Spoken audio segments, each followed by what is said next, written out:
नफरत की सियासत नहीं चलेगी, नहीं चलेगी। निर्दोषों की हत्या बंद करो, निर्दोषों की हत्या बंद करो। स्वागत है आपके सच की परख में। आपके साथ मैं हूं हसीन चौहान। मेरठ कलेक्ट्रेट पर चला आज एमआईएम का धरना प्रदर्शन। एमआईएम पार्टी के सभी कार्यकर्ताओं ने मॉब लिंचिंग को लेकर किया धरना प्रदर्शन और उत्तर प्रदेश सरकार द्वारा चलाए जा रहे बिल्डोजर को लेकर दिखाया भारी रोष। एमआईएम कभी सोई नहीं थी। हम पिछले 10 साल से मेरठ के अंदर लगातार पब्लिक के बीच में हैं और जो मुद्दे हैं उठाते चला रहे हैं। आज भी हम डीएम साहब के माध्यम से राष्ट्रपति महामहिम को हम एक ज्ञापन दे रहे हैं, जिसमें हमने मांग की है कि उत्तर प्रदेश के अंदर 2014 के बाद से देखा जाए तो मॉब लिंचिंग बढ़ती गई है और जब से 2024 का चुनाव हुआ है इस बार तो इतनी मॉब लिंचिंग बढ़ गई है कि जहाँ देखो मॉब लिंचिंग हो रही है। एक मासूम को भीड़ द्वारा हत्या कर दी जाती है, उसे बुरी तरह मारा जाता है, नाम पूछकर, उसका धर्म पूछकर, उसकी जाति पूछकर। मुस्लिम और दलितों को ऐसे टारगेट बना दिया गया है कि जहां इन्हें देखा इन्हें मारना पीटना शुरू कर देते हैं, यहाँ तक कि इन्हें जान से मार देते हैं। हमारी ये मांग है कि इन जैसे दोषियों के खिलाफ कड़ी से कड़ी कार्रवाई होनी चाहिए।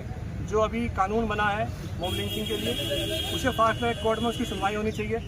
दूसरी चीज़ ये है कि एक बुलडोजर नीति चल रही है, सरकार जिसके घर पर चाहती है बुलडोजर चला देती है। दोषी के खिलाफ कार्रवाई होनी चाहिए।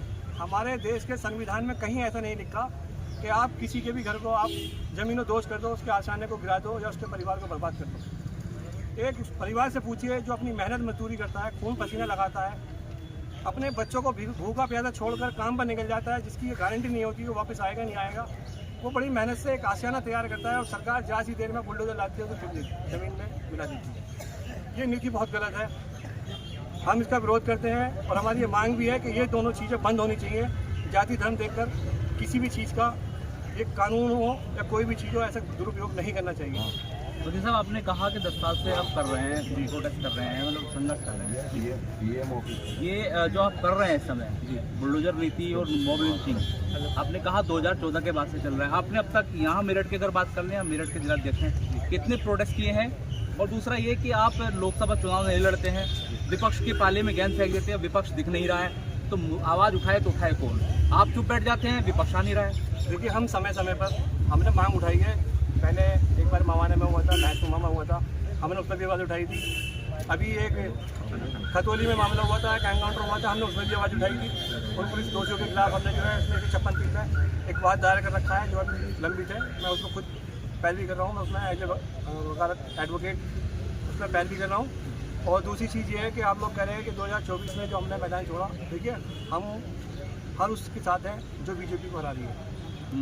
हमने यही सोचकर कि लोग बीजेपी को हराए, जिसे चाहे वोट दें, मजबूती से लड़ें, क्योंकि हमारे पर कभी कभी इल्जाम लग जाता है कि हमारी वजह से बीजेपी आ गई। हम बीजेपी को जो हराएगा हम उसके साथ। अब जिनके साथ आप हैं वो कहाँ हैं?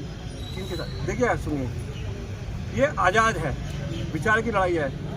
नहीं मिले उनके विचार, वो कहाँ हैं हम उनका नहीं पता कहाँ। नहीं, मैं कह रहा हूँ जिसके साथ आप हैं वो कहाँ हैं? आपके प्रोटेस्ट के आप जो प्रोटेस्ट कर रहे हैं तो विपक्ष का काम है, आप भी विपक्ष में, हालांकि आपका कोई प्रतिनिधित्व है नहीं, अभी ना कोई सांसद है ना कोई विधायक है यहाँ पर।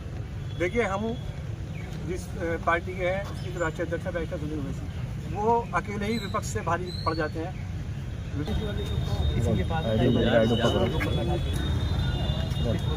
इमरान भाई आज प्रोटेस्ट कर रहे हैं, मैंने वो सवाल उनसे भी किया, आपको नहीं लगता कि देर हो गई? नहीं, सियासत में देर कभी नहीं होती है। सियासत में मिशन होते हैं, वो हमेशा चलते रहते हैं। और हम जो आज ये प्रोटेस्ट कर रहे हैं, हमारा यहाँ जो मांग करने हम आए हैं, जिलाधिकारी महोदय के माध्यम से हम महामहिम राष्ट्रपति महोदया को ज्ञापन देने आए हैं। पहली मांग हमारी ये है और हम इस बात पर इंगित करना चाहते हैं कि इस लोकसभा चुनाव के नतीजों के बाद, समझिए इस बात को, लोकसभा चुनाव के नतीजों के बाद जिस तरह से मुसलमानों पर और दलितों पर अत्याचार बढ़ा है, भीड़ घेर कर मार दे रही है, जान से मार दे रही है, 7 से 8 हत्याएं इस लोकसभा चुनाव के नतीजे के बाद हो चुकी हैं भीड़ के द्वारा। हम ये मांग करने आए हैं कि इस नफरत की सियासत को बंद किया जाए। जितने तमाम ऐसे संगठन हैं जिन्हें मैं ये कहता हूँ कि जिन्हें सरकार से संरक्षण प्राप्त है, जिन्हें सरकार छूट देती है, जिन्हें सरकार बढ़ावा देती है, जिन्हें सरकार ये इशारा देती है कि हम आपके पीछे हैं, आप करिए। मैं बहुत जिम्मेदारी से ये बात कह रहा हूँ हम उन संगठनों पर तमाम पर रोक लगाने की मांग यहाँ करने आए हैं और फास्ट ट्रैक कोर्ट में ऐसे मुकदमों को चलाकर उन्हें फांसी की सजा नहीं मांगते। कानून में प्रावधान दिया गया है जो भीड़ तंत्र करके मारेंगे उन पर कार्रवाई होगी, तो ये इम्प्लीमेंट कैसे होगा?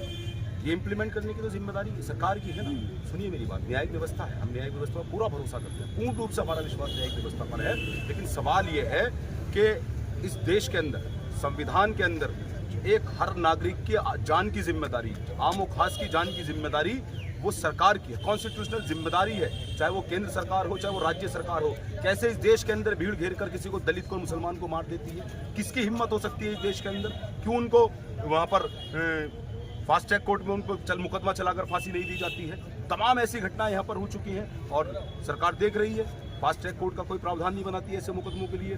दूसरा, अगर इस तरह से कोई मुसलमानों के खिलाफ कोई मुकदमा भी दर्ज हो जाए तो उस मुकदमा दर्ज होने के बाद चाहे उसका फैसला आए ना आए, लेकिन सरकार का बुलडोजर गरजने लगता है। वो पीले रंग की जो डरावनी मशीन है जिससे डरता है आज उत्तर प्रदेश का मुसलमान, वो गरजने लगता है। सवाल ये है ना, दोहरी नीति क्यों है? आप जो मांग कर रहे हैं